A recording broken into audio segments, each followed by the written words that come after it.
when the storm won't stop, you have been waiting for this to pass. Not passively, you have been actively waiting, praying, trying, doing the things you are supposed to do, holding on to promises you read in moments of strength and are trying, with increasingly tired hands, to keep holding in moments of weakness. And the storm keeps going. The season keeps stretching. And somewhere deep underneath the trying, a question has started to form that you haven't quite let yourself ask out loud yet. What if it doesn't pass? What if this is just life now? What if the storm is not a season, but a permanent address? That fear is real. And this reflection is going to sit with it honestly, not rush past it toward easy answers, but stay in it long enough to find what is actually true about it. Because there is something true to find. Even here, even in this, the storms that didn't make sense. Job did not suffer because he had done something wrong. That is the entire point of the book. His friends assumed otherwise. They built elaborate theological systems to explain why such suffering must be the result of hidden sin, of insufficient faith, of something Job had failed to do or be. And God, at the end of the book, told them they were wrong. He was angry with them, not with Job, with the ones who had tried to make the storm make sense by blaming the person inside it. The storm was not punishment.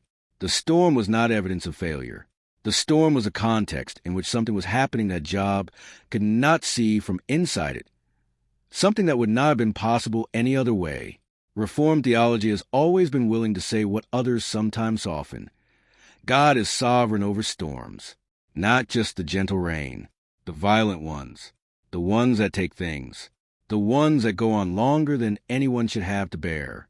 The Westminster Confession states that God ordains whatsoever comes to pass, and that includes the thing you are in the middle of right now, not as cruelty, as purpose.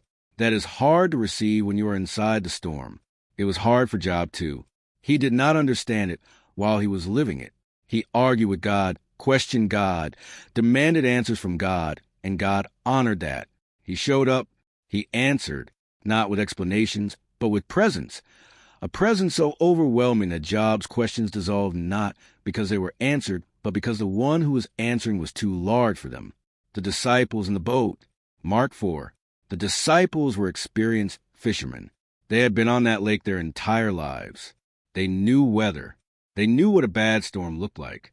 And when this one hit, they were terrified, genuinely, not performatively, afraid for their lives. And Jesus was asleep in the stern. That detail is worth sitting with, not because it means God is indifferent to our storms. The story does not end there, but because it means that God's rest is not disturbed by what disturbs us. He was not alarmed.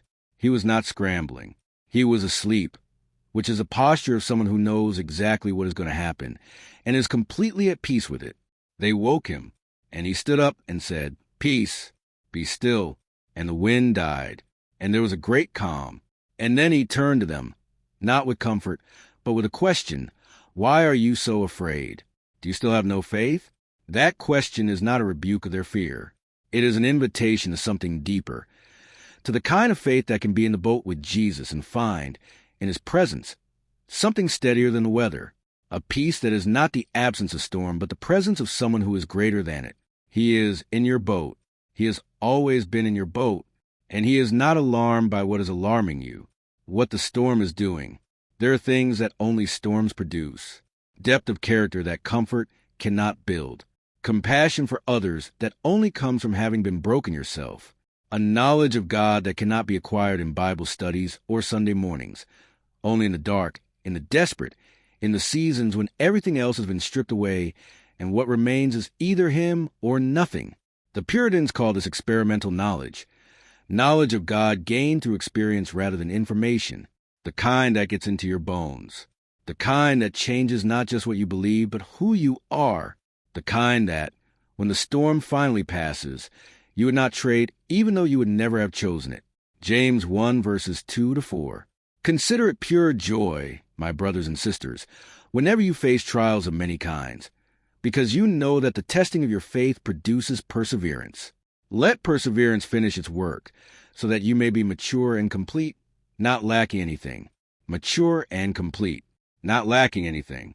That is the destination the storm is moving you toward. Not quickly, not comfortably, but surely, in the hand of a God who does not waste suffering and who does not abandon the work he has begun. The storm is not destroying you. It is forming you. And what is being formed in you right now, in the dark, in the wind, in the part of the season you would never have chosen, is something that will outlast the storm by a very long time. If this reflection is meeting you somewhere real right now, if you recognize your own storm in these words, take a moment and hit the like button. It tells this channel to keep going, to keep creating this kind of content for people who are in the middle of something hard. And if Whisper of Grace has been a place you return to, subscribe and turn on notifications. New reflections come every week. For the ones in the storm, for the ones who need to know they are not alone in it. Part 2 of this reflection continues below. Stay with me. Continued, when the storm won't stop. The peace that passes understanding. Philippians 4 verses 6 to 7.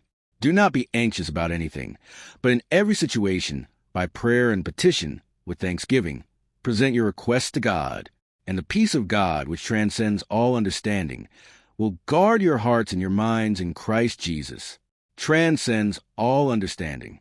That phrase is doing more work than we usually notice. It means the peace being offered here is not a peace that comes from understanding your circumstances. It is not the peace of having figured things out. It is not the peace of knowing how the storm ends or why it started or what it is producing in you.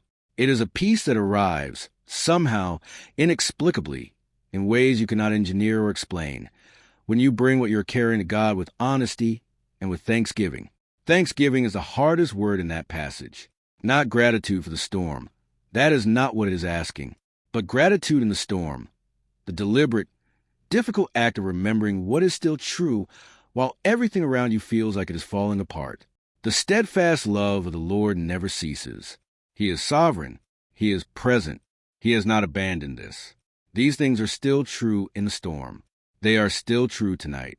And when you bring the storm to God, honestly, without polishing it, without making it sound better than it is, something happens that you cannot produce on your own. A peace that should not be possible given the circumstances arrives anyway. Not because the storm ended, but because the one who is greater than the storm is present with you inside it. That peace is available to you right now, not when the season turns. Now, in the middle of it, he speaks in the storm. Job 38. After chapters of silence, after Job had poured out his questions and his grief and his arguments into what seemed like empty air, God answered from the storm. From the storm. Not after it. Not beyond it. From inside it. Where were you when I laid the earth's foundation? Who shut up the sea behind doors? Have you entered the storehouses of the snow? Can you bind the chains of the Pleiades? Can you loose the belt of Orion? This is not cruelty. This is the most intimate thing God could have done, entering the very storm that was tearing Job apart and speaking from inside it, revealing himself as someone so vast, so present, so intimately acquainted with every detail of creation, that the storm itself became a place of encounter rather than abandonment. Job's response was not answers. It was awe. I had heard of you by the hearing of the ear, but now my eye sees you. Now my eye sees you. The storm did not take God away from Job. It brought him closer. It stripped away the second-hand faith, the faith he had inherited and held without testing, and replaced it with something first-hand, something that had been through fire. That is what your storm is doing, not taking God away, bringing you closer, past the easy faith, past the comfortable distance, into a knowledge of him that is only possible from inside the dark. For the one who has been in this for a long time, I want to speak to the ones whose storm is not recent, the ones who are not in a crisis.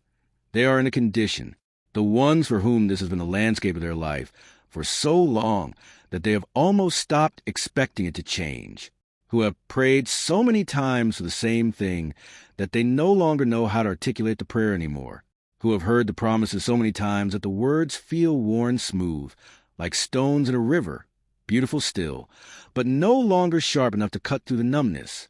To you, I want to say something specific. Your endurance is not invisibility. Every day you have continued to get up, to reach, to hold on to whatever thread of faith you still have. God has seen it, all of it. Every ordinary, unwitnessed, uncelebrated act of survival in a season that has asked too much of you for too long. He does not measure faithfulness the way we do. He does not give extra credit for the dramatic acts and overlook the quiet ones. He sees the 3 a.m. moments, the small obediences, the days when you did the next right thing when the next right thing was the only thing left. He sees all of it, and he calls it enough. Your storm has a limit. It was assigned one before it began. God does not give his children open-ended suffering. Every affliction has a boundary, a purpose, and an end written into it before it started. You cannot see the end from where you are standing, but it is there. It has always been there. Hold on, not because you feel strong enough to, but because the one who holds you is. Romans 8.